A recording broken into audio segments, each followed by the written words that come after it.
Hello दोस्तों, आज के वीडियो में हम डिस्कस करने वाले हैं एसवाई बीकॉम के बिजनेस इकोनॉमिक्स सब्जेक्ट से रिलेटेड। और इस वीडियो में हम डिस्कस करेंगे simple question paper for online examination. So ये मुंबई यूनिवर्सिटी का वेबसाइट है जहां पे आपको कुछ सिंपल क्वेश्चंस दिया है। तो वो सिंपल क्वेश्चंस को देख के, और ऑलरेडी मैं पढ़ाता हूँ बीकॉम एंड बीएमएस को for business economics and other theory subjects, तो मैंने खुद से जो है प्रिपरेशन किया है, वो भी मैं आगे चल के डिस्कस करूंगा वीडियो में। सो आप पूरा वीडियो ध्यान से देखिएगा, सारी चीज़ें हम डिटेल में डिस्कस करेंगे। सो पहला हम क्या करते हैं, जो यूनिवर्सिटी का ये जो सिंपल क्वेश्चन पेपर है जो एसवाई बीकॉम का बिजनेस इकोनॉमिक्स का, वो पहले हम देख लेते हैं। फिर उसके आगे जो है जो मैंने प्रिपरेशन किया है वो भी मैं आपको जो है वीडियो में दिखा देता हूँ और बता भी देता हूँ कैसे आपको स्टडी करना है, जिससे आपको काफ़ी यूजफुल रहे जो है एग्जाम को क्लियर करने के लिए। और इस पेज का लिंक मैं डिस्क्रिप्शन में डाल दूंगा, तो आप डायरेक्टली विजिट करके यहाँ पे देख सकते हैं।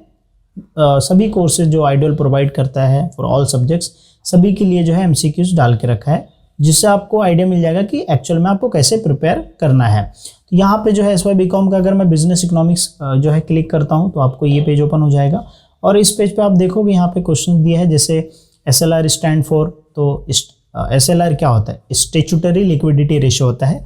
इसके अलावा एक क्वेश्चन और भी पूछ सकता है, CRR stand for cash reserve ratio. तो अलग अलग क्वेश्चंस पूछ सकता है। अभी यहाँ पे पूछा है कि how many commercial bank were nationalized by the government in 1969। तो आप इसका आंसर अगर आप सर्च करोगे गूगल पे तो यू विल अंडरस्टैंड, आपको डायरेक्टली मिल जाएगा। और मैं हर वीडियो में ये बोलता हूँ कि आपको आंसर कैसे ढूंढना है उसके ऊपर आप अभी फोकस करो, क्योंकि अगर आपको आंसर ढूंढने आ गया तो आपको एग्जामिनेशन में काफ़ी यूजफुल रहेगा। ये मेरा वर्ड जो है याद रखना हमेशा, आपको आंसर्स निकालने आना चाहिए। आपके सामने क्वेश्चंस है, इसका आंसर आप गूगल पे निकाल के देखो। अगर आप निकाल लिए, मतलब अगर आप सक्सेसफुल हो गए, तो आपको काफ़ी यूजफुल होगा एग्जामिनेशन क्लियर करने के लिए और स्टडी करने के लिए।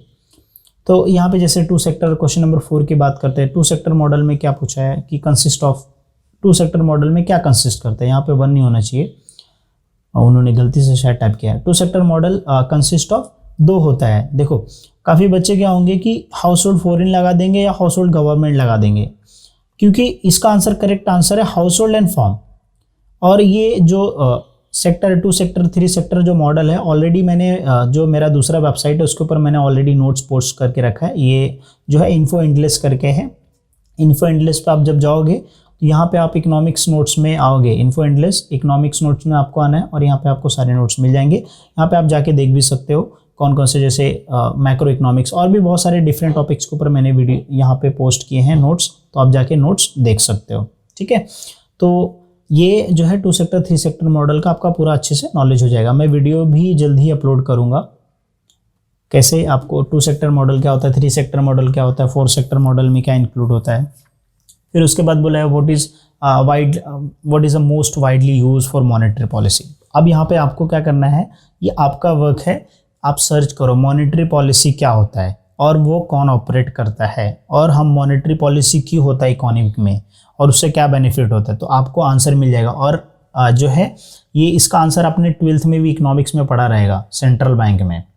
इसका आंसर आप खुद से लगा सकते हो, ठीक है, क्योंकि मैं खुद जस्ट, बहुत आसान है ये सारे। अगर ऐसे क्वेश्चन आए तो आप इजिली क्लियर कर सकते हो।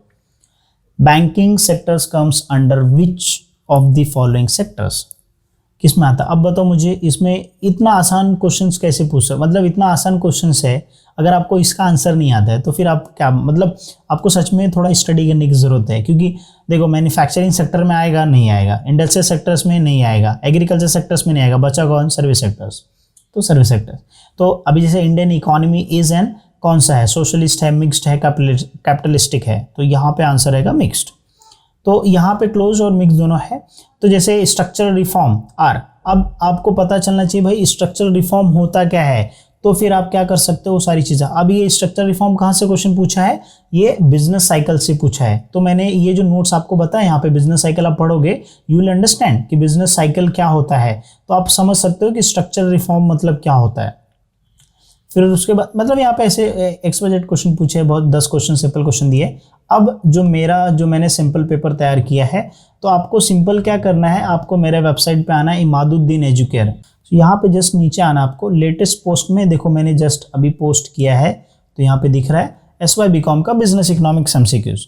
अब इसके ऊपर आप जब क्लिक करोगे तो यहाँ पे आपको दिखेगा क्वेश्चंस। अब ये जो मैंने रेगुलर के जो सिलेबस है और जो डिस्टेंस के हैं थोड़ा सा डिफरेंस है, बट मैक्सिमम क्वेश्चंस मैंने ट्राई किया है कि कवर हो जाए। ठीक है। आपके सिलेबस के हिसाब से जैसे सेल्स लॉ मार्केट, तो ये क्लासिकल आपका भी रहेगा, ठीक है। कंजम्पशन आपके उसमें भी आइडल में भी है, रेगुलर में भी है, ठीक है। तो ये जो है क्वेश्चंस मैंने प्रिपरेशन किए हैं। हाँ, अब इसका आंसर अगर आपको चाहिए तो आपको गूगल का यूज़ करना है। Why am telling you again again कि आंसर आप खुद ढूंढो, क्योंकि इसी में ही आपका पूरा सॉल्यूशन है। अगर आपको आंसर ढूंढने आ गया तो आप जो है इजीली एग्जाम क्लियर कर सकते हो, क्योंकि आपको सिर्फ क्या करना है, आंसर्स निकालना है। तो अगर आप आंसर निकालोगे तो आप कंसेप्ट पढ़ोगे, कंसेप्ट पढ़ोगे तो आपको जो है पता चल जाएगा कि हाँ इस तरीके का आंसर, तो आप इजीली एग्जाम क्लियर कर सकते हो। मैंने खुद देखा है कि सिस्टम पे किस टाइप के क्वेश्चंस होते हैं और कैसे आपको आंसर टिक करने होते हैं। So better you should practice what I am telling you, कि आप सिर्फ जो है आंसर्स निकालो कैसे, इसके कंसेप्ट क्या होते हैं, उसके आंसर्स क्या होते हैं। So definitely sure that will help you for the examination at the time of examination. Supply side का एम्स इनकी यहाँ पे ऑलमोस्ट मैंने जो नंबर्स नहीं दिए हैं, ये जो है 20 क्वेश्चन अलग से है और फिर यहाँ पे 20 क्वेश्चन अलग से मैंने डाले हैं। तो ऑलमोस्ट जो है मैंने 40 क्वेश्चन है, ऑलमोस्ट 40 और 35 क्वेश्चन। तो ये क्वेश्चन आप देख सकते हैं, तो आई एम श्योर आपके लिए यूजफुल रहेगा। अगर आपको ये हेल्पफुल लगता है तो आप मुझे सपोर्ट कर सकते हैं। ये मेरा जो है गूगल पे, फ़ोन पे, पेटीएम जो है, आप मुझे स्मॉल कंट्रीब्यूशन कर सकते हैं। अगर आपको लगता है ये कंटेंट आपके लिए यूजफुल है, सो डेफिनेटली श्योर आप मुझे सपोर्ट कर सकते हैं। सो हम वीडियो यहाँ पे एंड करते हैं। आई एम श्योर कि जो मैंने आपको गाइडेंस दिया है और ये जो MCQs दिया है, इसके आप आंसर फाइंड आउट करोगे, आप कंसेप्ट क्लियर करोगे एंड एग्जाम जो है आपका बहुत ही अच्छा जाएगा और आप क्लियर करो। सो पूरा वीडियो देखने के लिए thank you so much guys watching video. मिलता है नेक्स्ट वीडियो में।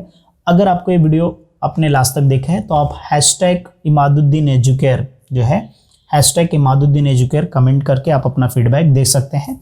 Thank you so much guys watching video. मिलते हैं नेक्स्ट वीडियो में।